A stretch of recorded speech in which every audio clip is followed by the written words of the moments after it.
السلام علیکم ناظرین، ویلکم ٹو آواز حقیقت۔ ناظرین، پاکستان ایئر فورس کے سربراہ کے حالیہ دورہ کوئٹہ کی آفیشیل ویڈیو نے ملک کے ڈیفنس سسٹم میں ایک بڑی تبدیلی سے پردہ اٹھایا ہے۔ پہلی بار یہ کنفرم ہوا ہے کہ پاکستان ایئر فورس اب ماڈرن کلوز ان ویپن سسٹمز یعنی سی ریمز کو اپنے بیڑے کا حصہ بنا رہی ہے۔ سی ریم کا مطلب کاؤنٹر راکٹ آرٹلری اینڈ موٹارز ہوتا ہے۔ آسان الفاظ میں یہ ایک آٹومیٹک ڈیفنس شیلڈ ہے جو فضائی حملوں کو آخری سیکنڈ میں ہوا میں ہی تباہ کر دیتی ہے۔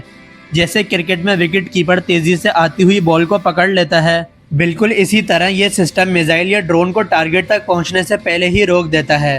امریکن سی ریم سسٹمز نے مڈل ایسٹ میں ڈرونز اور راکٹس کے خلاف شاندار پرفارمنس دکھائی تھی، اور اب پاکستان بھی اسی طرح کی ماڈرن ٹیکنالوجی اپنے ڈیفنس کے لیے فائنل کر چکا ہے۔ پاکستان ایئر فورس کی اس ویڈیو میں جو خاص کلوز ان ویپن سسٹم نظر آتا ہے وہ چائنا کا تیار کردہ LD-3000 ہے۔ یہ کوئی عام ڈیفنس گن نہیں بلکہ ٹیکنالوجی کا ایک شاہکار ہے۔ اگر اس کا مقابلہ امریکہ کے مشہور فیلنگ سسٹم سے کیا جائے تو LD-3000 کا فائرنگ ریٹ اس کے مقابلے میں کئی گنا زیادہ ہے۔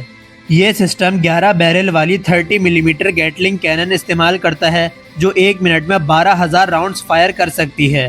اس کا اپنا ماڈرن ریڈار 15 کلومیٹر دور سے خطرہ ڈیٹیکٹ کر لیتا ہے، اور جیسے ہی ٹارگٹ 3 کلومیٹر کے رینج میں آتا ہے یہ گولیوں کی دیوار کھڑی کر دیتا ہے۔ چائنا کے حالیہ ٹیسٹ کے مطابق اس سسٹم نے ماک 4 کی رفتار سے آنے والے سپر سونک میزائلز کو 90% تک کی کامیابی کے ساتھ ڈسٹروائے کیا۔ اگر ہم اس کو اپنے ریجن کے تناظر میں دیکھیں تو بھارت کا براموس میزائل زیادہ سے زیادہ 2.9 ماک کی رفتار سے اڑ سکتا ہے، یعنی LD-3000 انتہائی آسانی کے ساتھ براموس جیسے خطرناک سپر سونک میزائل کا رخ موڑنے اور اسے فضا میں ہی تباہ کرنے کی بھرپور صلاحیت رکھتا ہے۔ یہ سسٹم صرف طاقتور ہی نہیں بلکہ بہت اسمارٹ بھی ہے۔ بہت سے لوگ سوچتے ہیں کہ کیا اسے ہر وقت کوئی انسان آپریٹ کرتا ہے؟ بالکل نہیں، یہ مکمل طور پر فلی آٹومیٹک موڈ میں بھی کام کر سکتا ہے۔ اس میں آرٹیفیشل انٹیلیجنس اور ایڈوانس الگورتھمز کا استعمال کیا گیا ہے۔ جب رڈار کسی چیز کو ڈیٹیکٹ کرتا ہے تو AI سیکنڈز کے 1000ویں حصے میں فیصلہ کرتا ہے کہ وہ پرندہ ہے، فرینڈلی ایئر کرافٹ ہے یا دشمن کا میزائل۔ اگر خطرہ کنفرم ہو جائے تو سسٹم خود اس کا راستہ کیلکولیٹ کرتا ہے، گن کو ٹارگٹ پر سیٹ کرتا ہے اور انسانی مداخلت کے بغیر فائر کر دیتا ہے۔ جنگ کے میدان میں یہ فلی آٹومیٹک موڈ اس لیے ضروری ہے کیونکہ ماک 3 یا ماک 4 کی رفتار سے آنے والے میزائل کے خلاف انسان کے پاس فیصلہ کرنے کا وقت بہت کم ہوتا ہے۔ سیکنڈز کی دیری بھی تباہی کا سبب بن سکتی ہے۔ اس کے باوجود سسٹم میں سیمی آٹومیٹک یا مین ان دا لوپ موڈ بھی موجود ہوتا ہے۔ اس موڈ میں سسٹم ٹارگٹ کو خود ڈھونڈ کر لاک کر لیتا ہے، لیکن فائر کرنے کا فائنل فیصلہ آپریٹر کرتا ہے۔ عام حالات میں کنٹرول انسان کے پاس ہی رہتا ہے، جبکہ ڈرونز اور میزائلز کے بڑے سوارم اٹیک کی صورت میں سسٹم کو فلی آٹومیٹک موڈ پر ڈال دیا جاتا ہے تاکہ وہ کمپیوٹر سپیڈ سے تمام خطروں کا مقابلہ کر سکے۔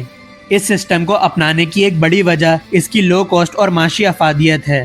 آج کل ڈرون اور میزائل وارفیئر میں سستے کامیکازی ڈرونز کا استعمال بہت بڑھ گیا ہے۔ اگر چند ہزار ڈالرز کے ڈرون کو گرانے کے لیے لاکھوں ڈالرز کا surface to air missile fire کیا جائے تو یہ معاشی طور پر نقصان ہے۔ یہ بالکل مچھر کو مارنے کے لیے توپ چلانے جیسا ہے۔ سی ریم سسٹمز اسی مسئلے کا حل ہیں۔ یہ supersonic missiles, glide bombs, aircrafts اور چھوٹے ڈرونز کو صرف چند ہزار ڈالرز کی گولیوں کے برس سے ہی تباہ کر سکتے ہیں، جبکہ بڑے میزائلز کی لاگت لاکھوں ڈالرز تک پہنچ جاتی ہے۔ پاکستان اس ٹیکنالوجی پر 2023 سے کام کر رہا تھا، لیکن بجٹ کی کمی اور سخت ٹیسٹنگ کی وجہ سے فائنل فیصلہ نہیں ہو رہا تھا۔ اب حالیہ آپریشنز اور بدلتی ہوئی ریجنل سچویشن کے بعد اس پروجیکٹ کو عملی جامہ پہنا دیا گیا ہے۔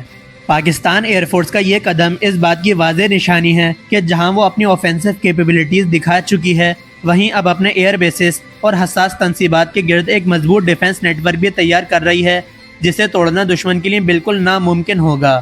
ناظرین، آپ کی رائے میں کیا LD-3000 سی ریم سسٹم پاکستان کے ایئر بیسز اور حساس تنصیبات کی حفاظت کو پہلے سے زیادہ مضبوط بنا دے گا؟ اپنی رائے کمنٹس میں ضرور شیئر کریں، اور اگر ویڈیو پسند آئی ہو تو ویڈیو کو لائک اور شیئر لازمی کریں۔ ساتھ ہی ساتھ چینل کو سبسکرائب کرنا نہ بھولیں۔